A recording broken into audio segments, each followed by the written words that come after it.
are unaliving themselves at twice the rate of atheists and other religions. So to preserve that, you have to fudge the numbers and be very dishonest about it. Publicly blast your critics as trolls and liars. You know, Dr. Osman was one of these critics. I was another one. And, you know, you call yourself a sheikha. You call yourself a sheikh. Oh, she's going to teach the Muslim community about the Quran and Sunnah. Oh, yeah.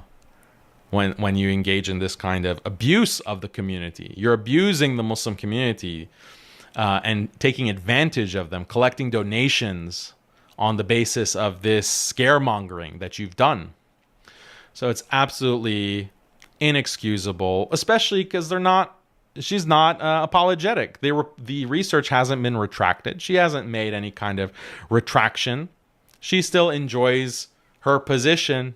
You know, she's still getting invited by the Dawah Mafia, being put on a pedestal to promote whatever bogus ideas that she has. Clearly, she has a big problem with being detached from reality. So then Ahmed Sheikh talks about the conflict of interest, because JAMA requires that you disclose if you have any conflict of interest.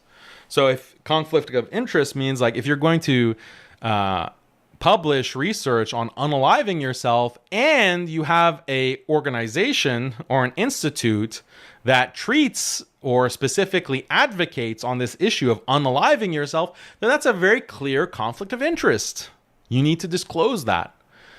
Some of the authors were associated with Khalil Center. There needs to be disclosure of that. And then if you go, you know, here's conflict of interest statement. Doesn't mention Khalil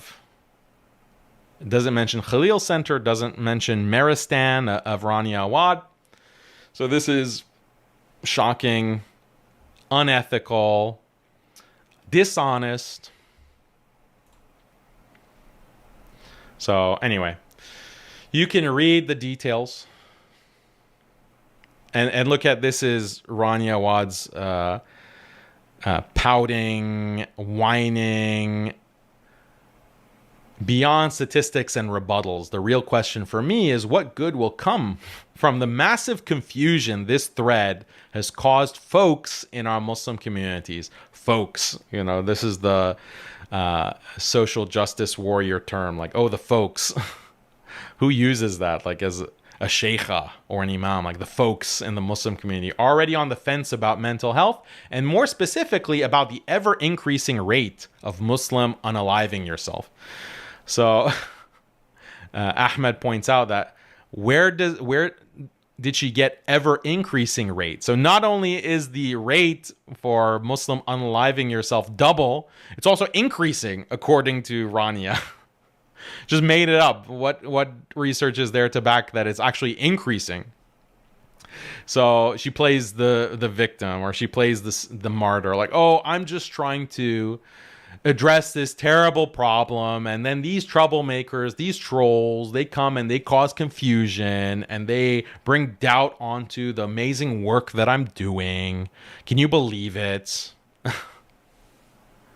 So this is quite disgusting. Anyway,